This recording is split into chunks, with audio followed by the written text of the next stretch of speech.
Bruno, Emerson, Gabriel, mestre, tamo junto, gente, tamo junto. Bom, hoje a gente vai falar de um autor que eu gosto bastante, um autor chamado Ulrich Beck, e um conceito que ele traz muito interessante, que é o conceito de sociedade de risco.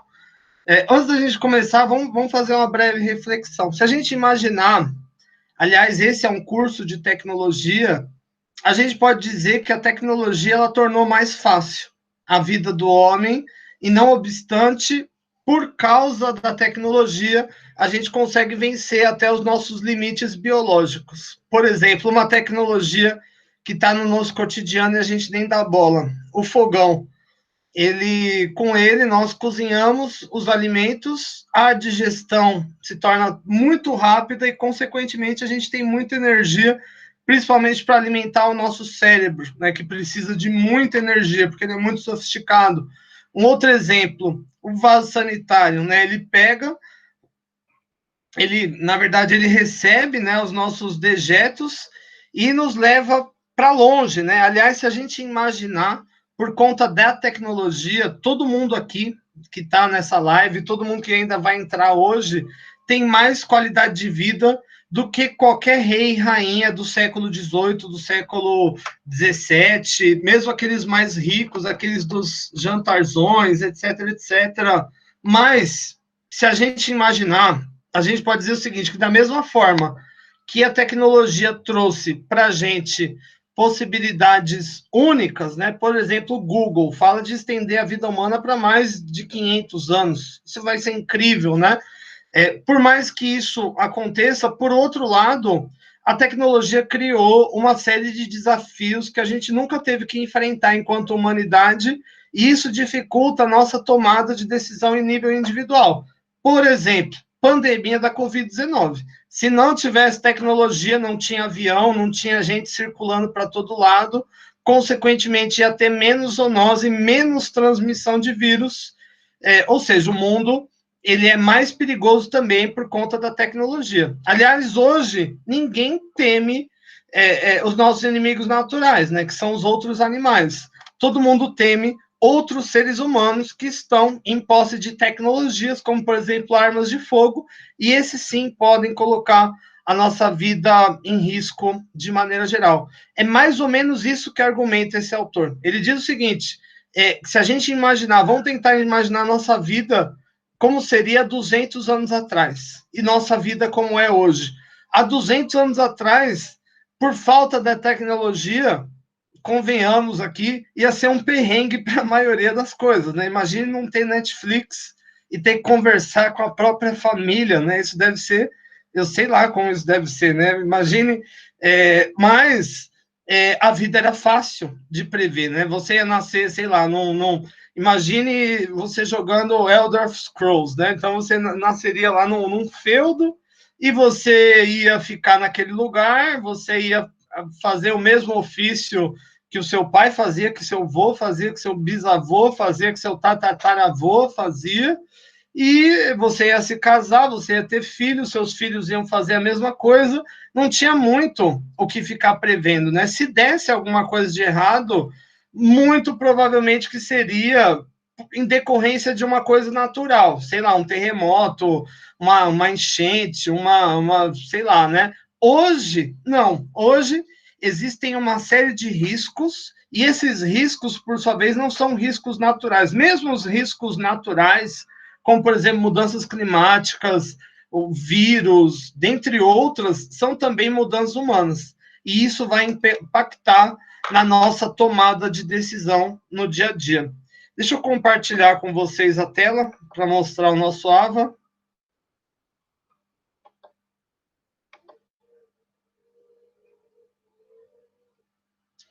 Tela compartilhando. Isso aí. Tem dois abas abertos aqui. Bom, vamos lá. Então, um ponto importante. Eu gravei um vídeo sobre esse conteúdo da aula de hoje. É um vídeo de exatamente 3 minutos. Eu resumi a aula em 3 minutos. Enfim, deem uma força aqui para o professor. Se você não se inscreveu no canal do professor, se inscreva. curte o vídeo, deixa lá um comentário, alguma coisa, pelo menos como se diz, de consideração, né, de dó do professor. Bom, o mundo mudou. Mudou em que sentido? Primeiro, as distâncias reduziram brutalmente. Se você tivesse nascido há 200 anos atrás, provavelmente o seu universo de possibilidade de transcorrer seria extremamente pequeno. Aliás, né, mesmo as pessoas que não se deslocam muito, culturalmente elas se deslocam. Se você tivesse nascido há 300 anos atrás, você não saberia nada sobre o que, por exemplo, se passa nos Estados Unidos, ou o que se passava na África, ou o que se passava na Ásia. Hoje, o mundo ele está todo interconectado, e a tecnologia é a maior responsável por isso.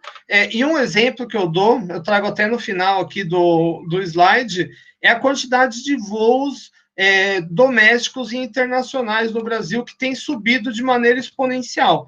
Em 2004, por exemplo, haviam 32 milhões de voos domésticos e 9,1 milhões de voos internacionais, né? Em 2013, esse número praticamente triplicou no que diz respeito aos voos nacionais, né? De 32 milhões subiu para 89,9 milhões e de voos internacionais dobrou, né? Foi de 9,1 milhão para 19,2 milhão de voos, né? Isso significa o quê? Mais brasileiros entrando em contato com culturas estrangeiras, com outros, fazendo negócios, né? Basicamente, isso, o encurtamento da distância encurtou, sobretudo, a lógica de produção e assimilação, né? De bens, valores. Não obstante, hoje, nós passamos a lidar com riscos invisíveis, como, por exemplo, o hackers, né?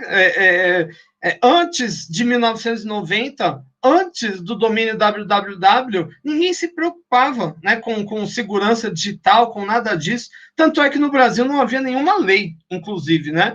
Hoje é muito mais fácil, né, por mais que os sistemas sejam muito sofisticados, alguém se especializar, alguém num porão da Rússia, né, na Macedônia, se especializar em cyberataques e promover ataques da sua casa. É muito mais fácil, por exemplo, do que você se vestir de ninja e invadir a Pfizer, né, para tentar obter dados, né, sobre eles, né? Isso são riscos invisíveis. Da mesma forma que um vírus é um risco invisível, da mesma forma que o terrorismo é um inimigo invisível, né? Porque é diferente de um exército que você vê o cara, né, com a roupa, tal. Não, o terrorista ele está lá no meio da sociedade e ele pode perpetrar, inclusive, o ataque sozinho, né, como um lobo solitário, né? E na sociedade contemporânea, os riscos eles voltam-se contra os seus produtores, como, por exemplo, a mineradora, a Vale, fez aquelas barragens com tecnologia ultrapassada, porque era mais barato. Consequentemente, houve 2 desastres, né, imensuráveis, e a empresa foi condenada a arcar com valores também estratosféricos, né? Os riscos voltam-se contra seus produtores.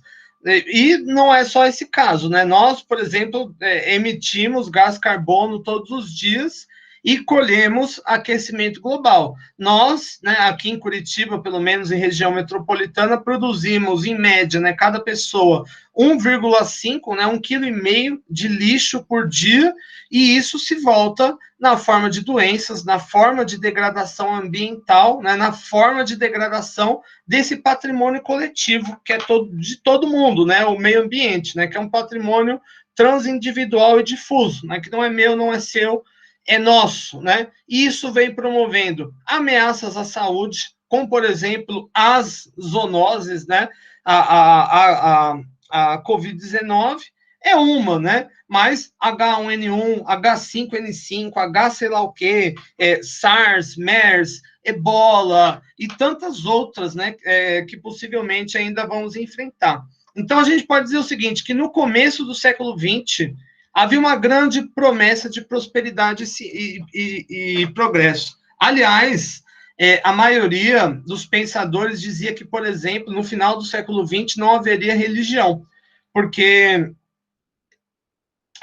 a ciência ia resolver todos os problemas da humanidade, ia acabar com a desigualdade, com a injustiça social, e, consequentemente, você não ia precisar de Deus, por exemplo, de religião, mas a gente pode dizer que hoje, porém, todavia, entretanto, né, esses axiomas eles estão altamente em descrédito e a eminência ela caminha por todos os lados. Ou seja, não só a ciência não deu meios para a gente resolver todos os nossos problemas, quanto multiplicou, né, a 10ª potência os nossos problemas. Se não fosse o alto avanço tecnológico, por exemplo, a Primeira e a Segunda Guerra Mundial não deixariam um valor estratosférico, né, de mortes e feridos de maneira geral, né? Se não fosse o tamanho do avanço tecnológico, a usina de Chernobyl nunca teria explodido, a usina de Fukushima nunca teria explodido, não haveria lixo nuclear, não haveria aquecimento global, enfim. Só que esse é um caminho inexorável, né? E isso a gente tem que encarar de frente,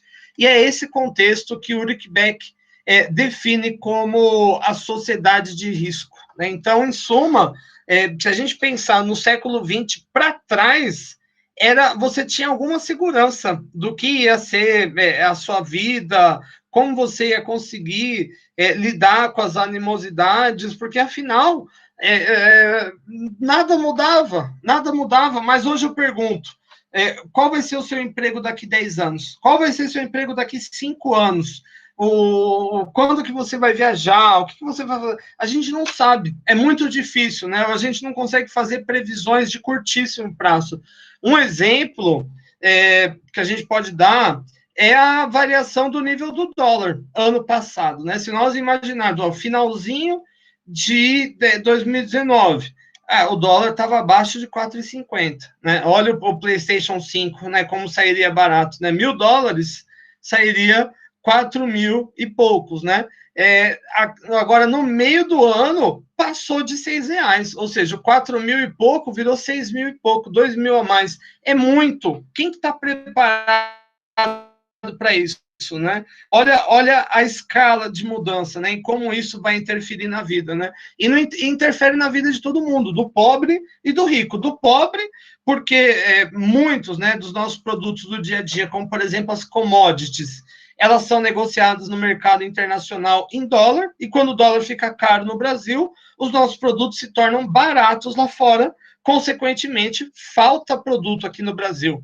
Um exemplo é a carne, né? Veja a elevação do preço da carne, né? A carne já se tornou um objeto de ostentação, né? Eu vou agora andar com um pedaço de patinho, né, pendurado aqui no pescoço, que virou o novo ouro, né? Esse é um exemplo, né? Outros insumos, e também prejudica a vida do rico de maneira geral. Quem aqui, por exemplo, no final de 2019, estava numa boa, podendo ir para a Europa, agora, com $1, né, acima de 5,50, um euro ainda mais caro, não dá para ir para lugar nenhum, né? Enfim, esse é um exemplo, né? Bom, então, primeiro, a gente pode dizer, Ulrich Beck, ele fala de duas modernidades. Uma primeira modernidade vai surgir com os estados nacionais baseados em relações territoriais. Aqui, eu vou resumir, porque não é aula de história, mas o que aconteceu? Você tem a decadência das monarquias. As pessoas, primeiro, os burgueses, né, quem mexia com comércio começa a ficar rico, mas não pode influenciar politicamente em nada. Então, esse cara e as pessoas, de maneira geral, passam a se voltar contra a monarquia, né? Contra rei, rainha, essa palhaçada toda. Seja o rico porque queria interferir de fato, seja o pobre porque não queria ser abusado, né, deliberadamente, né? Consequentemente, você tem a Revolução Francesa. Na Revolução Francesa, você tem literalmente um massacre, a monarquia vai parar toda na guilhotina, e aí você tem um estabelecimento de estados nacionais mais sólidos, né, baseado na democracia, etc, etc. Esse é um primeiro momento, e aqui as relações territoriais elas são extremamente importantes.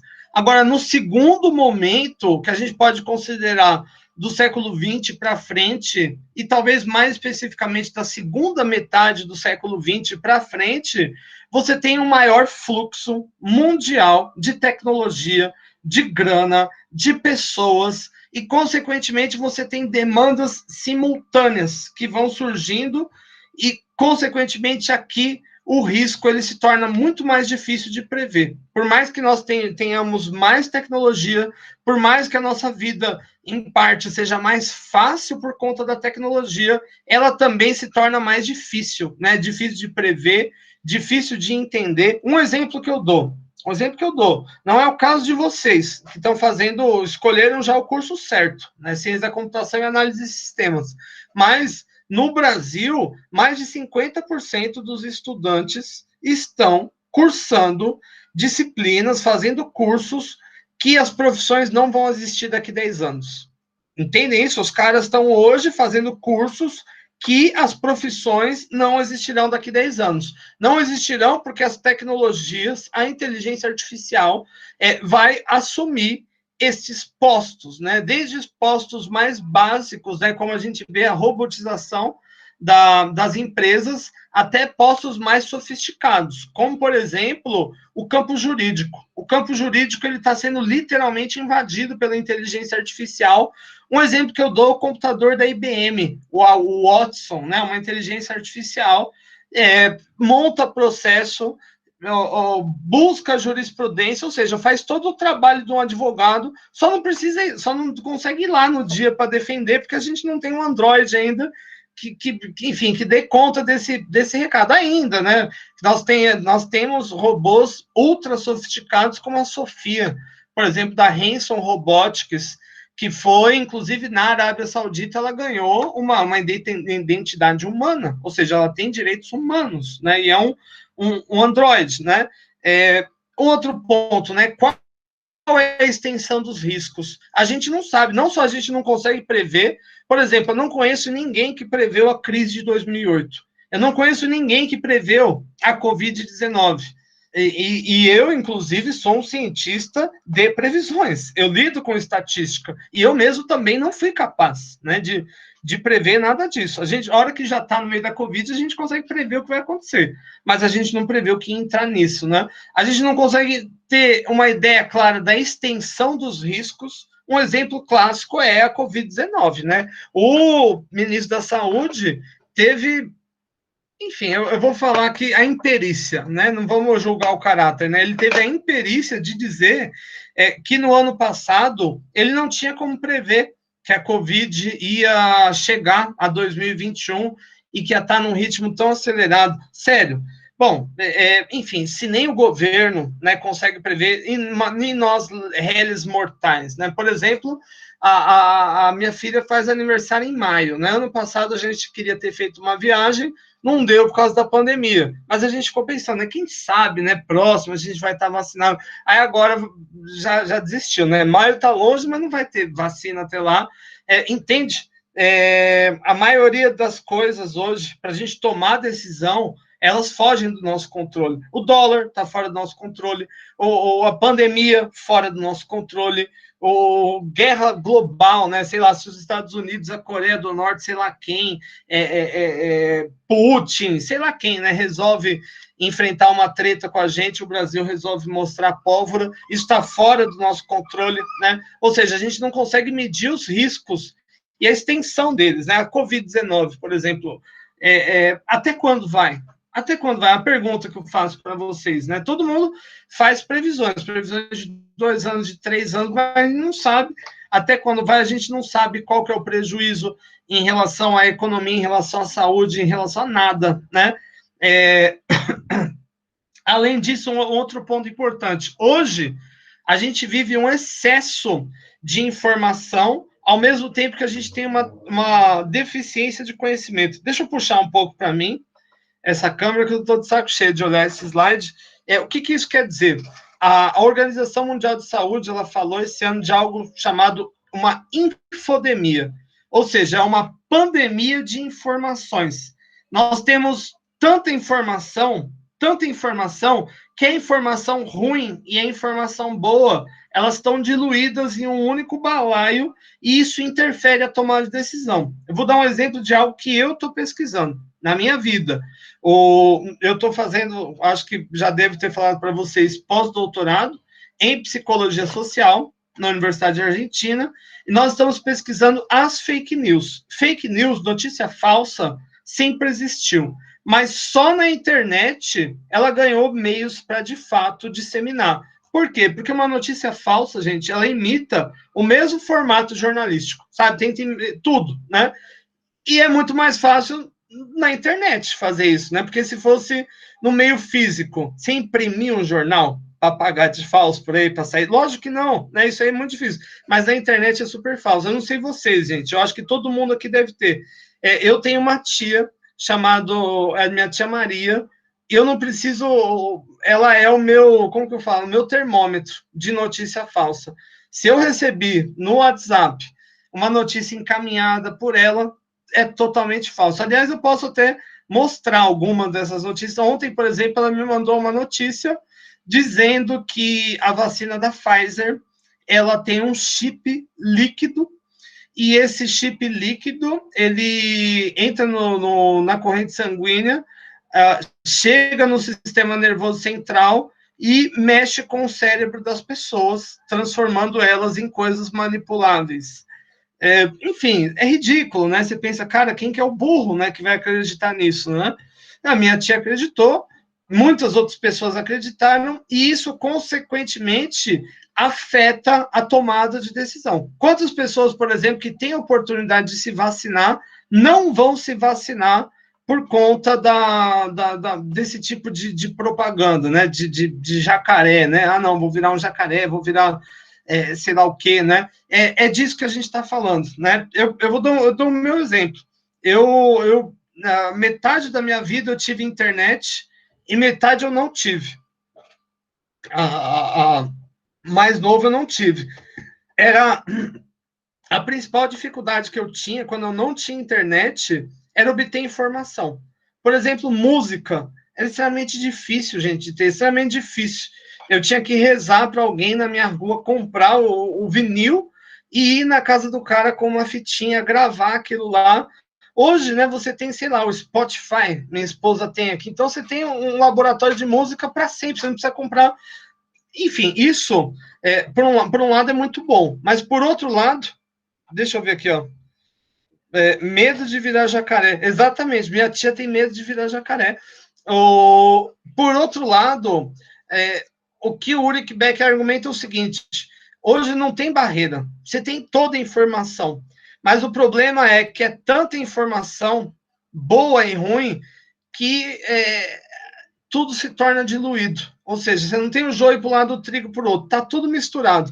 Tá aquela misturado, tá a informação boa, tá uma outra lá falando que você vai virar jacaré. Pô, eu vou dar um exemplo aqui. O Donald Trump, gente, falou que o desinfetante curava a Covid-19.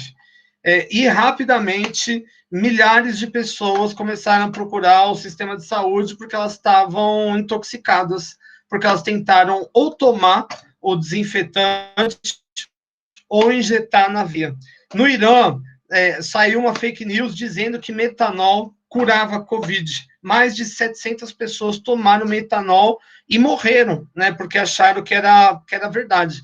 É aquele negócio, gente, negócio tipo da Matrix, sabe? A pílula vermelha e a pílula azul. Aqui eu digo para vocês, gente, aquilo que você acredita que é real, não importa se é real, não importa.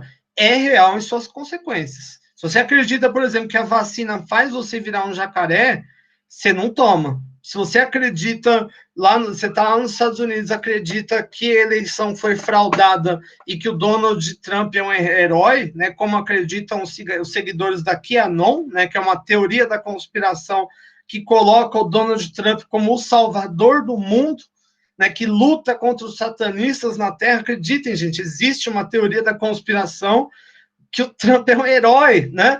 Você invade o Capitólio, né? Mesmo que seja para tomar tiro e morrer. mesmo que seja para você ser o viking do Capitólio e se tornar um meme eterno na internet, né? Esse é um ponto, né? A grande crise, né, da sociedade, né? Aliás, eu posso trazer até uma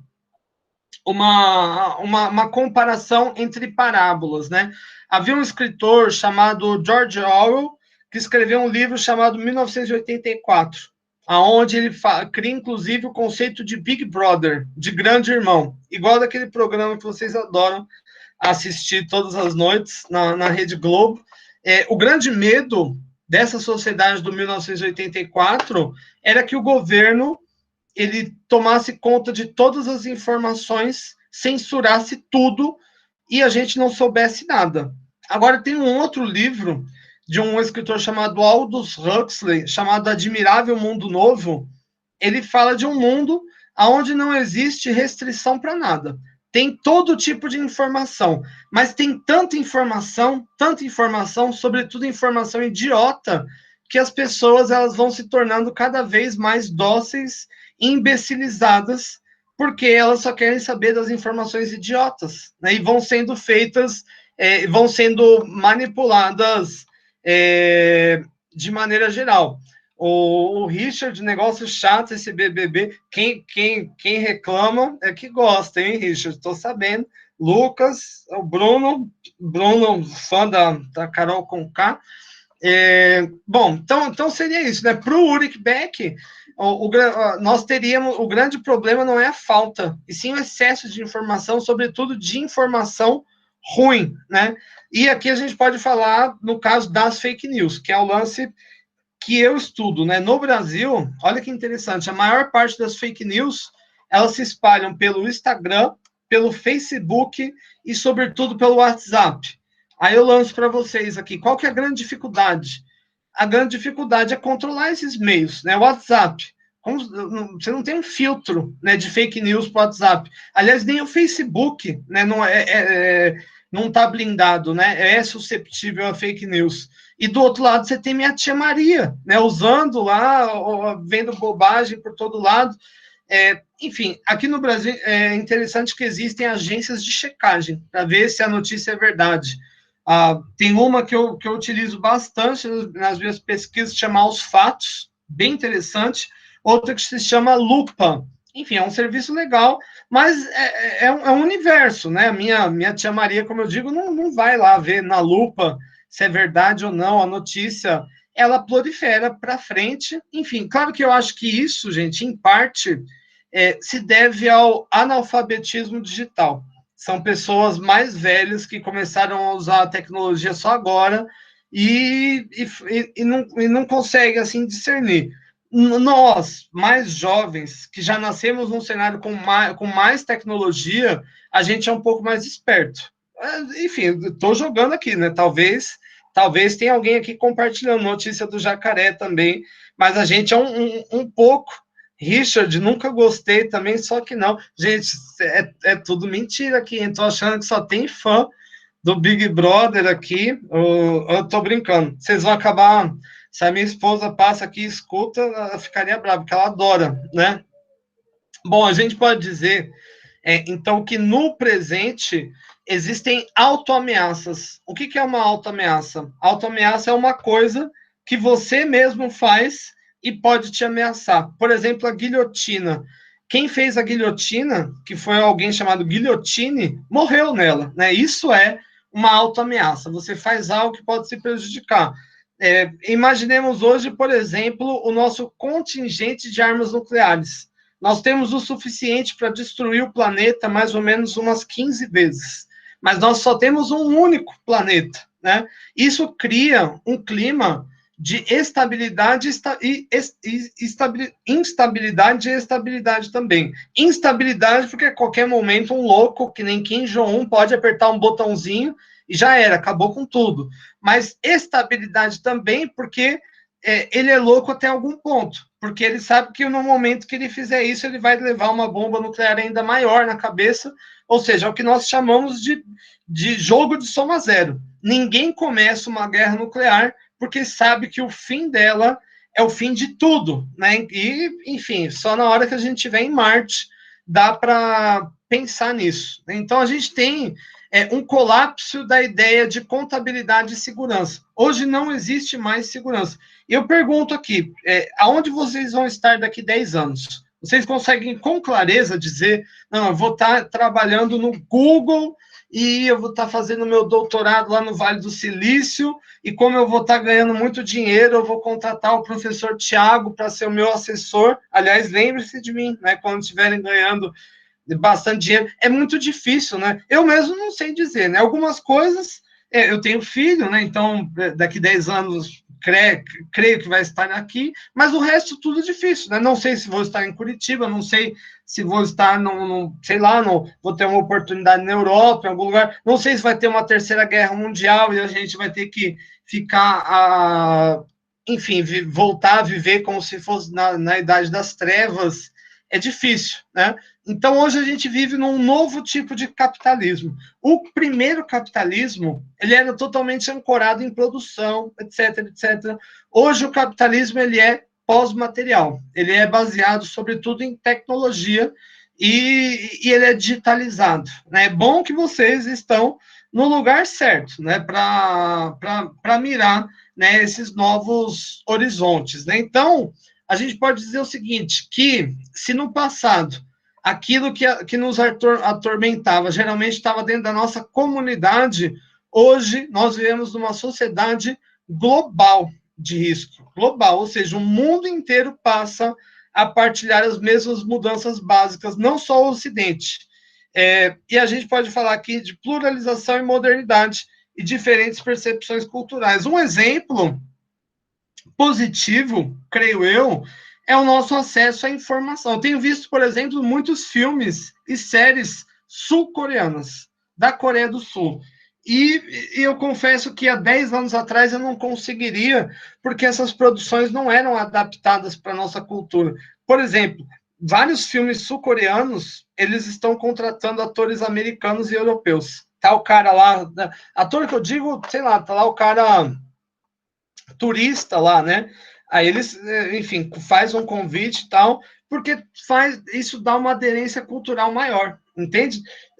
Por um lado, tem ocorrido isso, né? Uma pluralização do mundo, né? E nesse cenário, a democracia, ela tem ganhado cada vez mais voz, inclusive a internet tem sido o canal pela qual isso se viabilizou. Eu não sei se vocês se lembram, né? Mas em 2011 aconteceu algo muito inusitado no mundo, chamado Primavera Árabe. Então, 11 países, né, entraram em revolução e acabaram com seus ditadores e se tornaram democracias. Como, por exemplo, Muammar Gaddafi. Né? Muammar Gaddafi torturaram ele, fizeram praticamente um snuff movie ao vivo, né, da morte dele. E toda essa Primavera Árabe, ela foi organizada pela internet e mais especificamente pela Deep Web, porque nesses países a internet era cerceada desde então. Se não tivesse tecnologia da informação, internet, não tinha Primavera Árabe. Aliás, não tinha acontecido aqui no Brasil as jornadas de junho em 2013, depois em 2015, ou ainda nos Estados Unidos, Occupy Wall Street, ou ainda o que aconteceu ano passado nos Estados Unidos, o movimento Black Lives Matter, né, depois da morte do George Floyd, que inclusive se espalhou para todo mundo, ou ainda em Hong Kong, né, Occupy HK, tudo isso ganhou voz pela internet. A internet ela trouxe um novo escopo de participação política. Além disso, a nossa sociedade ela tem se tornado mais tolerante, mesmo os países, né, que ainda são mais totalitários, que ainda vivem em regimes mais autoritários, né, como é o caso da Arábia Saudita, mesmo esses países estão se modernizando e fornecendo mais direitos, como, por exemplo, as minorias, as mulheres, de maneira geral, e nós temos convivido, de maneira geral, com o multiculturalismo. Ou seja, por mais que nós não estejamos na Europa, nos Estados Unidos, na África, na Ásia, nós respiramos a cultura desses lugares e vice-versa. Isso é positivo. Deixa eu ver quem falou comigo. Minha avó me usa para saber se algo é fake news. É isso aí, velho. Mas é verdade mesmo. Esse é o ponto, né? os mais velhos, eles são analfabetos, né, do ponto de vista digital. E não há vergonha nenhuma nisso, né? Bruno, espera só os poderosos ir para Marte e destroem tudo, né? Seria o Elon Musk, né? É rapidinho, né? Que eles vão para. Aliás, tem até um paradoxo, né? Acharam um grande cometa cheio de ouro, de materiais preciosos, e queriam fazer uma expedição, né? Para esse cometa tal. Mas se eles voltassem, né? Com todas essas riquezas, isso ia desvalorizar tudo que tem no mundo e nós ficaríamos pobres. Ou seja, a gente enxuga, às vezes, o gelo com pano, né? A gente, enfim. Bom, quais seriam os aspectos negativos? Primeiro, a crise do Estado. O Estado ele tem servido cada vez menos para as coisas pela qual ele surgiu.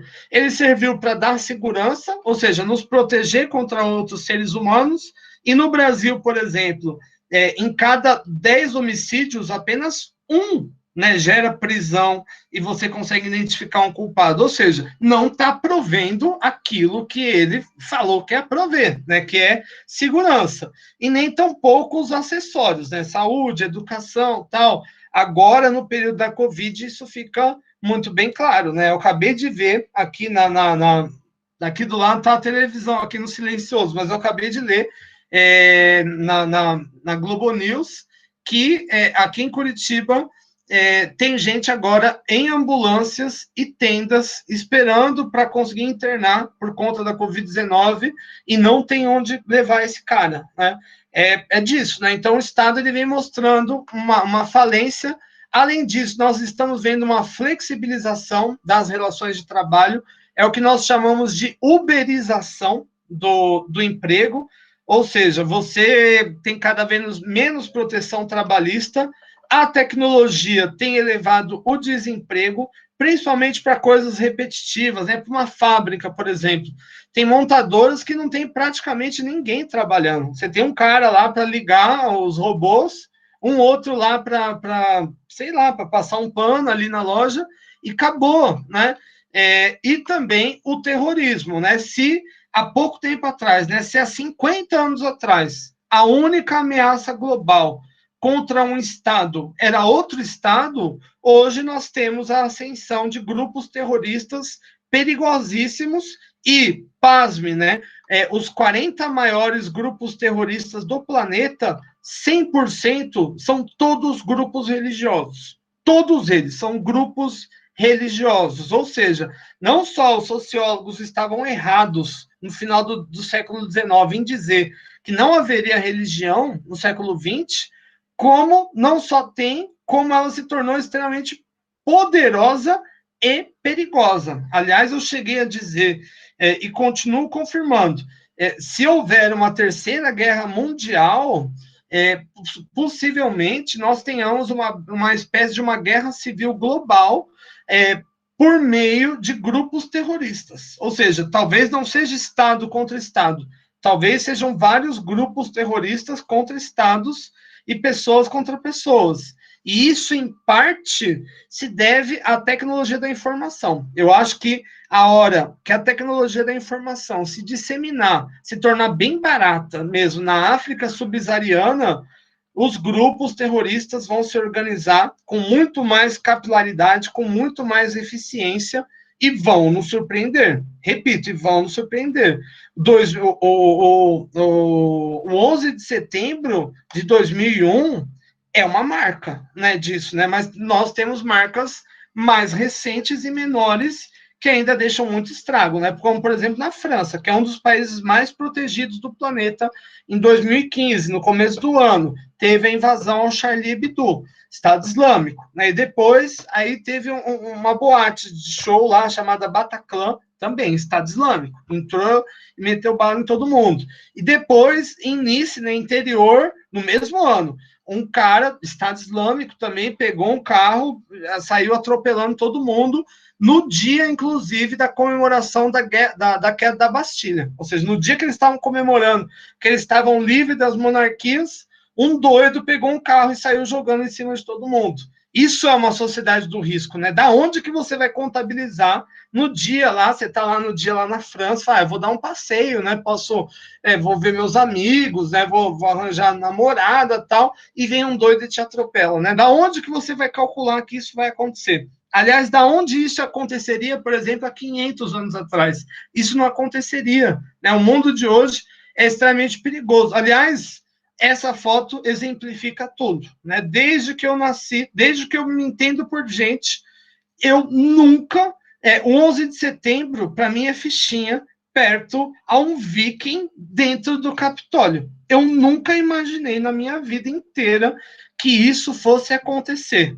Ou seja, que pessoas que acreditam em teorias conspiratórias bizarras fossem numerosas o bastante para invadir o Capitólio, que é o local mais seguro do planeta. Gente, se esse bando de pé rapado conseguiu invadir o Capitólio, imagina para o Estado Islâmico, para a Al-Qaeda, né? Isso passa, olha que doideira, né? Esse é o mundo que a gente está vivendo, né? De maneira geral.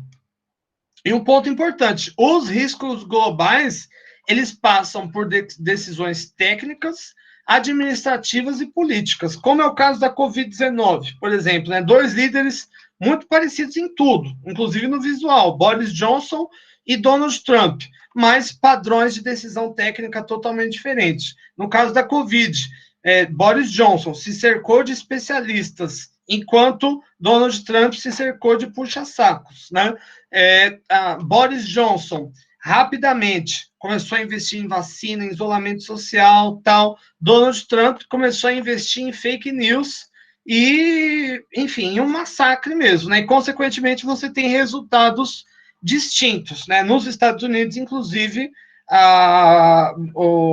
já passou, né, de 500 mil de mortes, né? Hoje, então, o mundo vive um pânico, sobretudo em relação ao desconhecido. Esses dias anunciaram que na Rússia acharam uma nova gripe aviária, a OMS falou de uma tal de pandemia X, e isso já gera pânico, né? Ao mesmo tempo, nós somos corroídos por alarmismo, insegurança, enquanto os governos buscam dar respostas de curto prazo, como, por exemplo, leis emergenciais, como a gente teve aqui, vai ter o auxílio emergencial, lei para não usar máscara, para fazer isolamento, e, consequentemente, essas respostas, elas têm o quê? Falta de eficácia. É só ver aqui em Curitiba, por exemplo, se alguém respeita esse negócio de não usar máscara com medo de levar multa, né? Até parece, né? Até parece, né? E, consequentemente, você tem o quê? O aumento dos riscos, né? Se nós considerarmos aqui no Brasil, por exemplo, que 250 mil pessoas já morreram e que a gente não tem expectativa nenhuma, né, disso se inverter, né? Nesse caso, os líderes fazem usos de bodes expiatórios, como, por exemplo, até o nosso presidente, né, vem falar que a culpa é da China, que inventou o vírus, agora, né, a culpa é da nova variante, que não tinha o que fazer, ou seja, sempre tem um terceiro, sempre tem um outro lado, né? E um ponto importante, né? O risco, ele é sempre uma oportunidade também, né? A gente pode dizer que a pandemia, por exemplo, ela acelerou em termos de tecnologia e tendências de mercado pelo menos 10 anos, como, por exemplo, vacina. A gente consegue, principalmente com a inteligência artificial, produzir num ritmo muito mais rápido do que no passado. O ensino, né, mesmo inclusive nas escolas, né, o ensino híbrido era uma tendência para daqui a 10 anos, já aconteceu, né? Agora, um ponto importante, em cenários de medo, existe sempre a possibilidade de manipulação. E um ponto aqui, né, nesse cenário de incerteza, é provável que muitos líderes abandonem a ciência em prol do voto. Então, por exemplo, tem líderes que vão apoiar, no caso da Covid-19, que vão apoiar remédios que não têm eficácia alguma no combate à Covid-19, como, por exemplo, hidroxicloroquina, ivermectina, que vão falar que isolamento social não presta para nada, que máscara não serve para nada, e isso tudo para alimentar voto, para alimentar seguidores, né? Nunca os seguidores foram tão importantes. E, aliás, né, a tecnologia, ela gera um cenário de insegurança extrema, né? Um exemplo é a cyberguerra. Dizem as más línguas que na Coreia do Norte existem mais de 50 mil soldados altamente especializados em programação, e esses caras estão guerreando na internet. A Coreia do Norte, por exemplo, conseguiu invadir os computadores da Sony, vazar vídeos, né, de filmes que eles iam lançar e, consequentemente, fazer cair os valores de mercado, né? Eles conseguiram também perturbar a Bolsa de Valores do Japão, desligar literalmente da Coreia do Sul. Existe uma grande guerra cibernética silenciosa, né, com atores como Estados Unidos, Rússia, extremamente forte, Irã, Iraque, Coreia do Norte, Coreia do Sul, Israel, inclusive Brasil. O Brasil também tem um setor, eu já conheci em Brasília, um setor da área de tecnologia de guerra, né? E esse é uma das preocupações, né? Um outro escopo de preocupação são os próprios cenários, né? Que a internet gera, né? Como a Deep Web, né? Onde você tem canais para organização de grupos criminosos em perspectiva transnacional que vão se relacionar a uma série de práticas, né, deletérias, né, como, por exemplo, o tráfico humano, o tráfico de armas, dentre outros, né. A tecnologia gera, então, um cenário de extrema insegurança. Um cyber guerreiro que consiga, por exemplo, invadir um computador de uma usina nuclear e superaquecer o reator, ele pode promover um grande desastre nuclear e causar muito mais estrago do que se ele mandasse um soldado físico ir lá atirar nas pessoas, né, etc, etc. Né? Então, nesse caso, a nossa vida inteira ela é marcada por falta de controle, né, de riscos políticos, ecológicos, que vão reverberar em esfera individual. Então, a sociedade, de um lado, ela tem cada vez mais ciência do risco, porque ela tem cada vez mais informação, mas, por outro lado, ela tem dificuldade de lidar com tanta informação e acaba, muitas vezes, agindo mal. Então, hoje, quais são os pilares que caem literalmente na nossa sociedade? Então, primeiro, os riscos não se restringem mais ao território, ao contrário, eles são globais e irreparáveis, como, por exemplo, o aquecimento global, ou a pandemia global, a crise econômica global, né? Ou seja, é um risco compartilhado. Segundo, os cuidados preventivos dos piores acidentes ficam excluídos. Não tem como se prevenir da maior parte dos males que podem nos afligir, como, por exemplo, uma pandemia. Como que a gente poderia evitar que isso acontecesse? Extremamente difícil, né? Além disso, o acidente ele perde a sua delimitação para ser um acontecimento com começo e sem final. Uma coisa é um acidente, por exemplo, estourou a barragem. Estourou, né? Acabou. Agora, a pandemia. Estourou a pandemia. Quando que é o final? Quando que é o final? Estourou a guerra contra o terror, né? Estados Unidos contra os grupos terroristas islâmicos. Quando que vai acabar? Não tem final, entende? A gente vive numa época onde o mal chega e fica aí, né? Ele não vai embora, né? Nesse caso, o cenário de normalidade, eu lembro aqui como se fosse um filme da Marvel, né? Você começa com aquela família, todo mundo bem, Doriana, etc. Depois vem o vilão, coloca tudo em risco, tal, mas o mocinho vem no final e salva. Não tem o mocinho no final. No nosso mundo real não tem, né? O mocinho do final não é o Trump, não é esse aqui também nosso, não tem, né? Esse é um ponto, né? Uma extrema desilusão.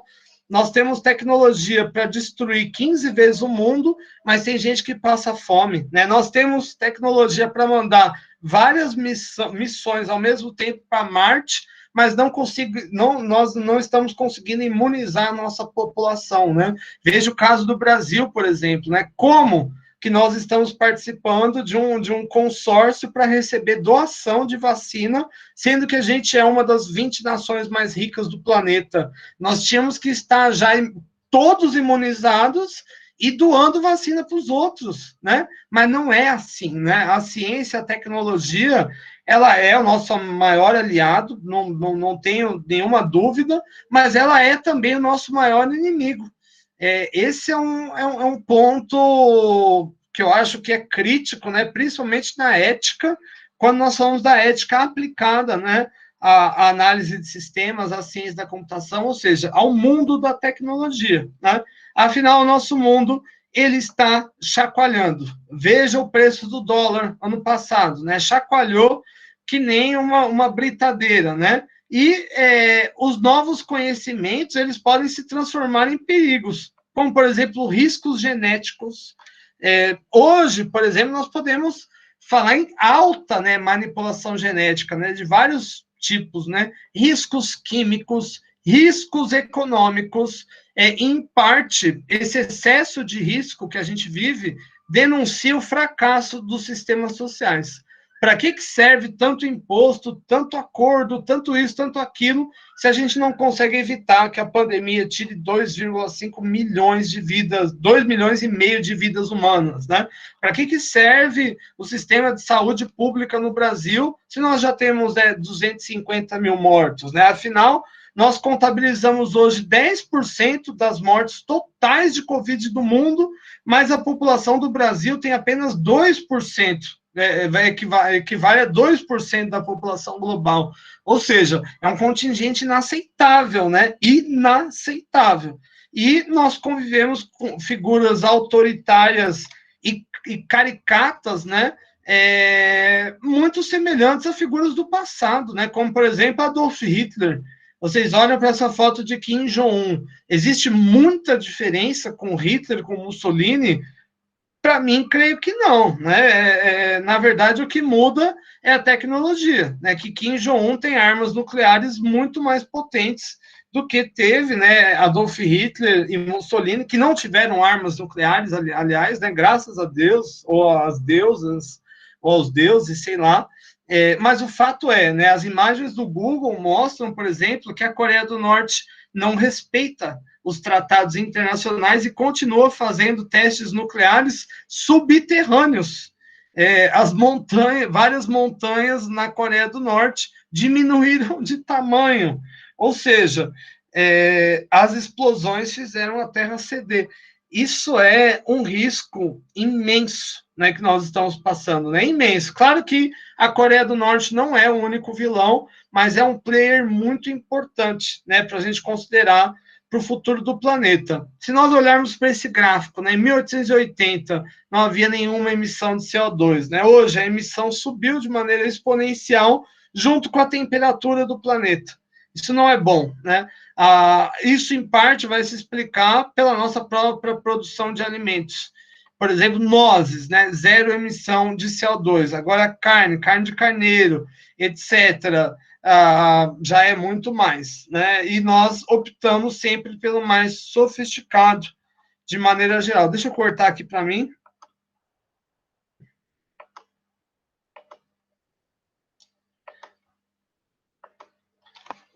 Bom, gente, então, em suma, o que traz na verdade, eu já estava cortado, né? Então, em suma, o que o Ulrich Beck nos traz é que o mundo ele é extremamente inseguro e é justamente o avanço tecnológico, o nosso avanço social que fez o mundo ficar mais complexo.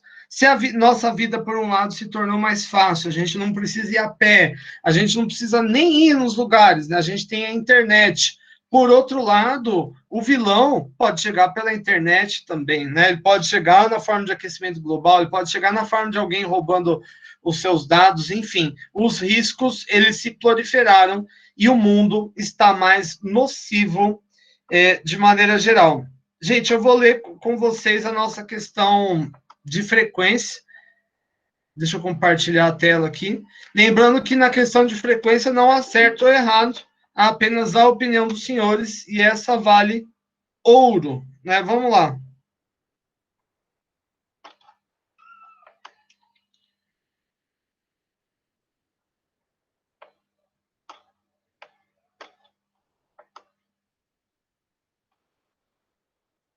Vamos lá. Então, ao longo dessa aula, discutimos a sociedade de risco de Ulrich Beck.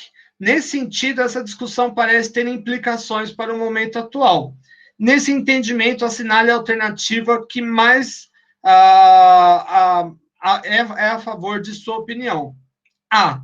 Para lidar com o risco do presente, tanto o mercado como os governos têm de trabalhar para promover soluções, considerando que os problemas são cada vez mais complexos, como, por exemplo, a vacina. Nenhum governo fez a vacina, né?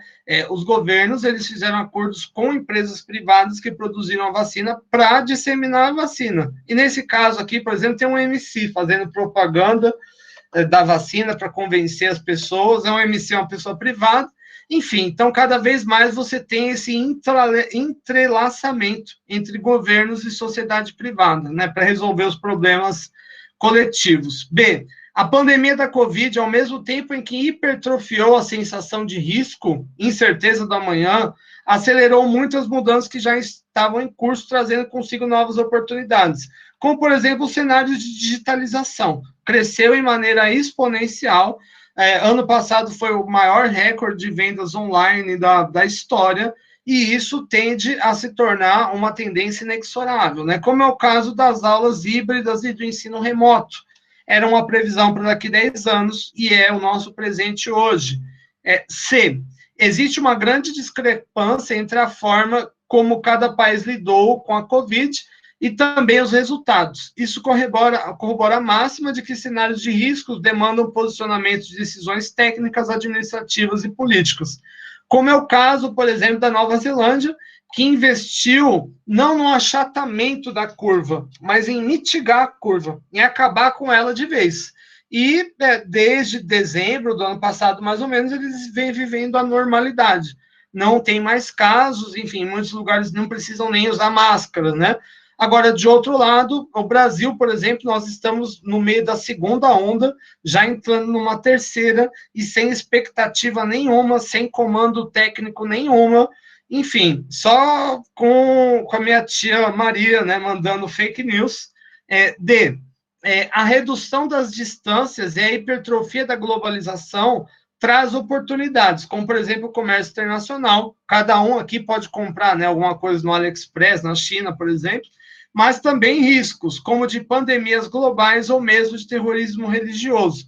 Pode ter um terrorista religioso na sua rua e você não sabe, né? Pode ter alguém, né, contaminado com a pior doença da face da Terra na sua rua e você não sabe, né? E, por fim, toda decisão envolve riscos, sobretudo as de longo prazo, como, por exemplo, fazer uma faculdade, comprar um imóvel. A Covid não criou esse cenário, mas hipertrofiou as incertezas, né? Hoje, por exemplo, quem que está super disposto a entrar num financiamento de 20 anos, sendo que se você não sabe nem se você vai ter o seu emprego daqui 2, 3 meses, né? Essas são as nossas condições. Deixa eu cortar para mim. E é isso, gente. É um cenário de risco. Assim, é fácil. Eu vou cortar agora a gravação. Eu acho que é fácil também ser pessimista